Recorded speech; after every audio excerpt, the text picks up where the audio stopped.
The problem is that you just can't do that. Every integration that you do introduces another potential failure point or leakage point for your claims reimbursement process.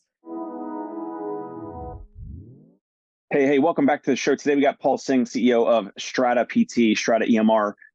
Paul, how the heck do you guys get 99% payment reimbursement? I know that's like the big thing that you guys have as your marketing message. I love it. It's different. It's unique. How's that even possible? And is it like 99% of whatever is not billed out, but actually like agreed upon? Or is it like 99%? Yeah, but it's going to take, I don't know, years or something, like a long duration over time, which then makes it easier to potentially collect that much. Like, how is this even possible?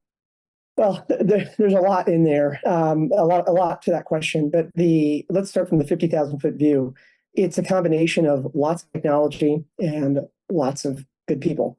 And actually, I misspoke. It's not lots of good people. So our entire team today is a grand total of 32 full-timers, all based here in the U.S. But, something like 75-80% of our claims never require any human intervention. They just sort of flow through the system. So now, going from that 50,000-foot view, I'll get to the real answer to the question, which is, you can't get that level of claim reimbursement unless you stop mixing and matching your technology. So in other words, you can't just have some random EMR bolted to some random billing process, whether that's internal or external, bolted to some other scheduling tool, bolted to some other review tool. The problem is that you just can't do that. Every integration that you do introduces another potential failure point or leakage point for your claims reimbursement process. And so for us, it really just comes down to this idea that we give away a free EMR, and it's entirely free. There's no like seat licenses or some gotcha there. But the entire EMR is then built to be billing aware. And over the years, as we've kind of grown with our own customers, that EMR has expanded in capabilities to do everything from scheduling to documentation to even capturing reviews at post-visit, that sort of thing. So kind of a long-winded answer, but it really just comes back to two core ideas. Number one, technology plus people. And then number two, you just can't mix and match stuff. Every piece of software needs to be billing aware, or you're going to run into problems. Right. And I know you guys are putting out more and more content around this, and I love what I'm seeing from you guys. But there's other, let's say, like, I don't know, incumbents, without mentioning any names or whatever, but like across the industry, I've heard you say some things recently about other EMRs historically will be okay with, like, I don't know, 70 or 80% or 60 or 70 or 80% of payment reimbursement, where they will, because they're, moderately to larger size companies, they kind of like, they just, they tell the practice like, yeah, we're not going to get that, or, it's a write-off, or, whatever, you just kind of write off the difference. And I guess, I don't know, like, I know there's a whole thing, whole like river that we could, kind of flow into with that, because maybe that's just how it's always been done. You guys are doing things differently. But it's like, that's like the status quo. And it seems like you guys are trying to, I don't know, push the envelope or optimize legally and compliantly what's possible. Yeah. So I'll kind of start by saying two things. The first is that, something like 70 to 80% of our new clients every month actually migrate from those other EMRs that we won't name, but you can just throw a dart at some names on the wall and you'll know who we're talking about here. But so something like 70 to 80% of our new clients every month migrate from those other platforms. And so they've kind of like seen the grass on the other side, and then, eventually you get sick and tired of barely making payroll or, having to chase everything, that sort of thing. And then the second part to this response is that billing is unsexy. Billing is one of those things that is either in your DNA or it's not. And so, to put it really bluntly, it's one thing to start writing some code and build an EMR and learn how to do that, and have focus groups and stuff like that. That is important, obviously, and you can learn that. A lot of people can learn that. But the billing side, this sort of constant David versus Goliath battle between the insurance payers and the practice owners and the patients and stuff like that. That's the kind of work that is not. It's hard to learn it, and it's hard to love that kind of work. So for us as a company, we started as a billing company. Just the abridged version of our history. We're 13 years old now, almost 14 years old actually now. And we started as a traditional billing company. And over the years, we sort of found our way going more and more towards technology and eventually building our own EMR, because, it isn't possible to get those sorts of 99% collection rates unless you control the full stack. I'll actually amend my response and add a third thing in there, which is, somebody really smart once said that, if you show me a person's incentives, I'll show you what they do. And, here's the thing, like when I make up those stats, or when I tell you those stats about how a lot of our clients come over and they are, our competitors are giving them 60, 70% collection rates and stuff like that, I'm not making that up. In fact, when you migrate to our system, you're transferring all your data over. We know factually what we're up against. And so, the fact is, like, we will usually when we onboard new clients, usually within 3 to 4 weeks after their onboarding, we'll get like a frantic call, and they'll be like, oh my God, something's wrong. And our account manager will say, well, what do you mean? Say, there's just too much money in the account. And that's sort of a reflection. I shouldn't make fun of that. I'm just saying that's sort of a reflection of what people have gotten used to. It's wild. So what you'll see with some of these other competitors is that because the bulk of their money is made on software subscription fees, that $20 claim or that $27 claim or that $32 claim, which may not seem like a lot to them, but could be a lot to a practice owner, doesn't get the same amount of attention as maybe a $200 claim or $300 claim. And so, yeah, so I guess summary there, again, would just, be those three things. Anyway, let me pause there. But the competitors are aware. I've actually gotten calls from a couple of them this month, because we're putting a lot of pressure out there by saying software should be free. You really should not have to pay for the software that runs your practice. Yeah, so practice owners that use Strata, they pay a percentage of collections, or you guys take a percentage of collections, but then there's no other monthly recurring subscription for the medical record, for documentation, for scheduling, any of the software components. So basically, and this is how I pay my biller as well. Like it's a percentage of collections, and they fight for, pretty much every dollar. Like their incentives are aligned with our incentives, as opposed to making some money from, software seats and subscription and all that. Right. And then also the billing component. So that's where you guys are different. I think you might be, I don't know, I think you're like the only EMR in physical therapy or therapy in general that maybe has that model. I don't know.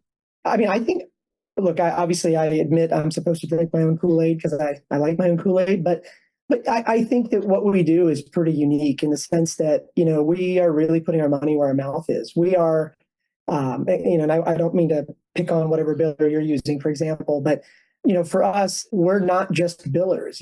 Almost half of our team is actually engineers and developers and designers.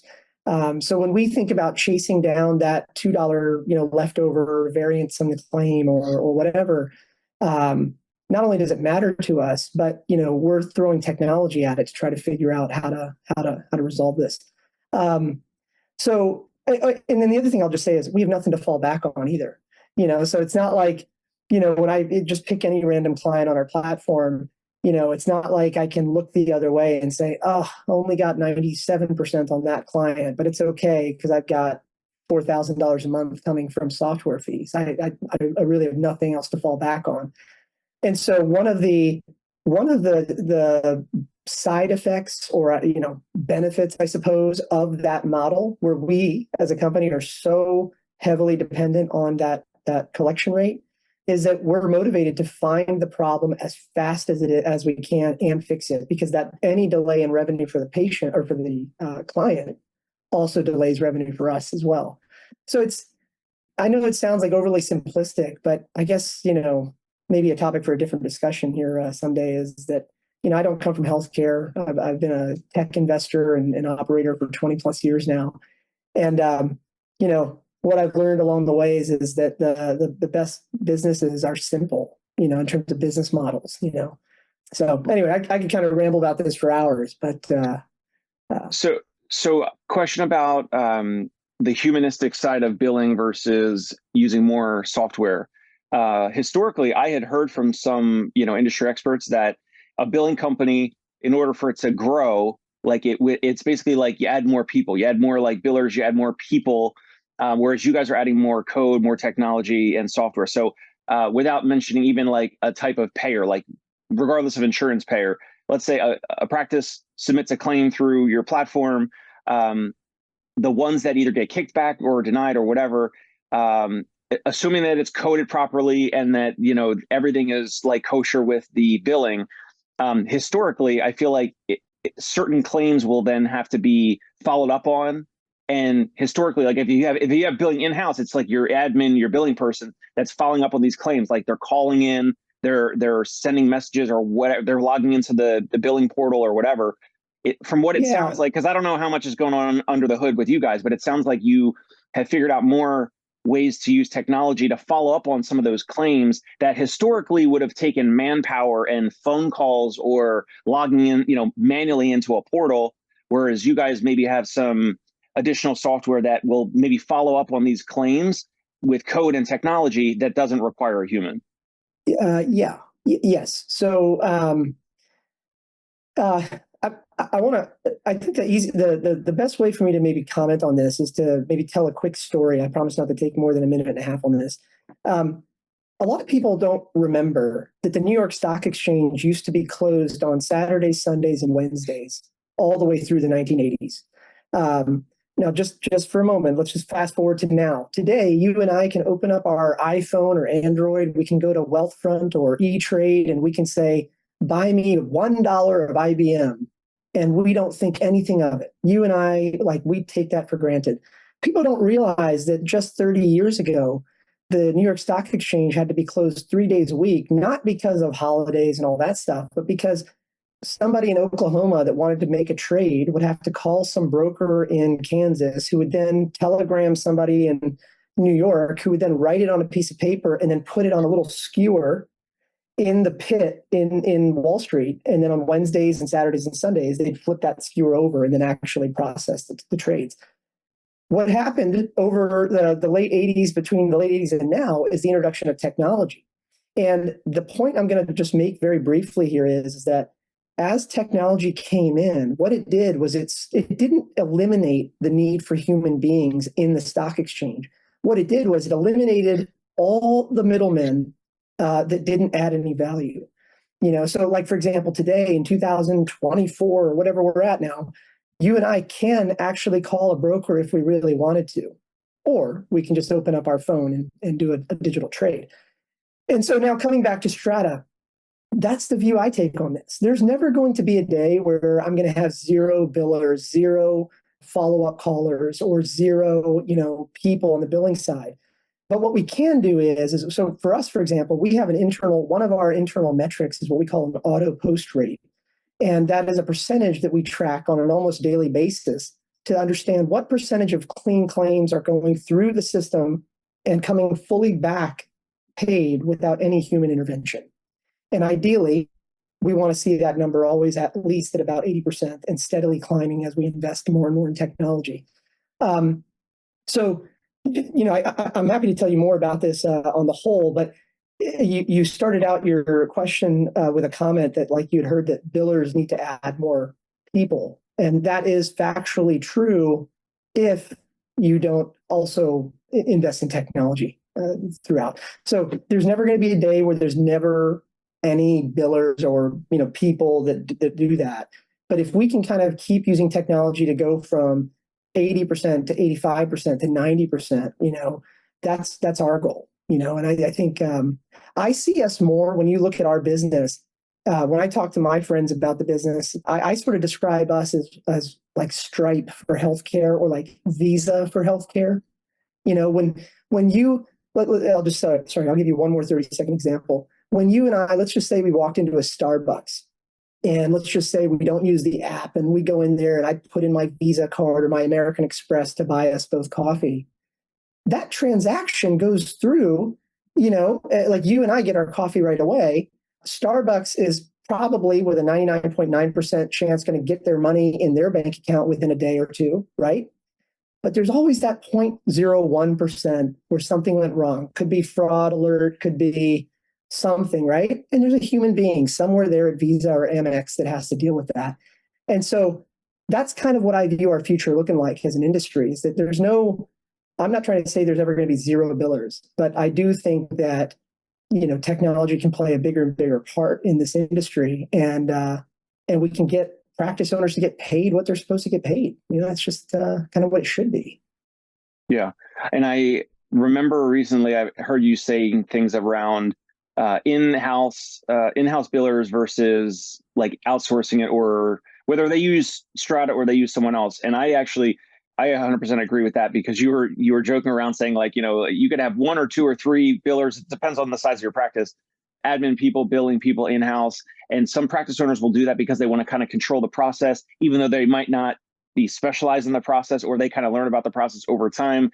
And some practice owners might, be really dialed in, and maybe that would be the best for them.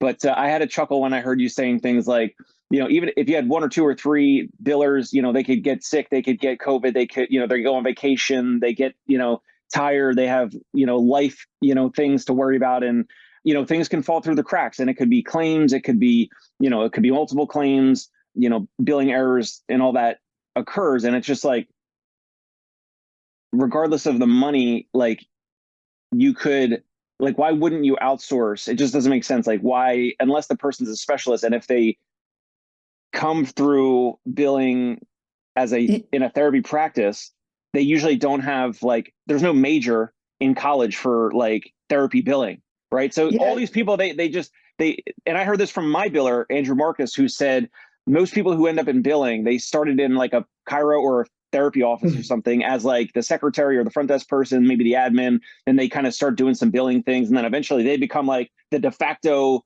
most knowledgeable billing person. And then it's like, oh, we have billing in-house now. But they don't have the ability to leverage like a suite of tools or technology like you guys do. So I get a chuckle out of it, because it's like, yeah, like, why wouldn't you outsource billing to some other vendor, or to, to a platform like Strata? Because there's no way your folks can be specialists. And then they have all the life things where they get sick, they get tired, things fall through their cracks. And you could be actually losing more money than you think you're saving. Well, so first off, for you, I'd encourage you and anybody listening, just secret shop us. Just secret shop us, because what you'll find very quickly is that we're not actually in the business of trying to convince anybody on how to do their billing. If you look at a lot of our message and our tools and stuff like that, all we really care about is making sure that everybody gets that 99.999% reimbursement rate. So first thing I'll say on this topic is that, if you actually go to our website, stratapt.com, go up in the top there, you'll see resources, and then go to benchmarks, and then start to drill down in there. If you start to go into practice benchmarks and payer benchmarks, you can go even deeper into the state level. So like New York or New Jersey or Florida. And we actually now expose publicly the real-time reimbursement rates for various payers and the CPT code combinations that we saw over the last couple hours and how much they actually got reimbursed. So from our perspective, whether you use us or you use another biller or you do it in-house, I know this sounds ironic, that's irrelevant to me. I would encourage you to do whatever you like to do. Some people love managing other people. Some people are really, hesitant to let go of, the billing. I get it. So from our perspective, we just keep giving away all this data. It's free. There's no catch. You can go, it's on the website. And even if you don't want to talk to us, just make sure you're getting paid what you're supposed to get paid. And we put all the data out there. If there's more that people want to see, just email me and I'll figure out how to aggregate it and anonymize it, and we'll put it out there for you. But then to the other comment that you made about, like, why wouldn't they outsource? I think it's a delicate thing. I think that that's the equivalent of me saying, hey, Dave, let me hold your wallet for you. Trust me. And I think your statement, while I do think it would be self-serving to me that everybody believes it, The problem is that the last 10, 20, 30 years of our competitors have kind of dirtied the word, so like, you should be careful about outsourcing. You should be wary of anybody that's not willing to show you the results instead of just telling you. This is, I don't mean to sound very cynical here, but like one of my biggest frustrations with the healthcare industry on the whole is how much everybody says, trust me, we're the best, but they actually won't give you any data or proof or even references to verify that. And, if you were to look at our strategy over the last 18 months or so, the actual internal documents that I've circulated have all basically boiled up to this one phrase, which is show, do not tell.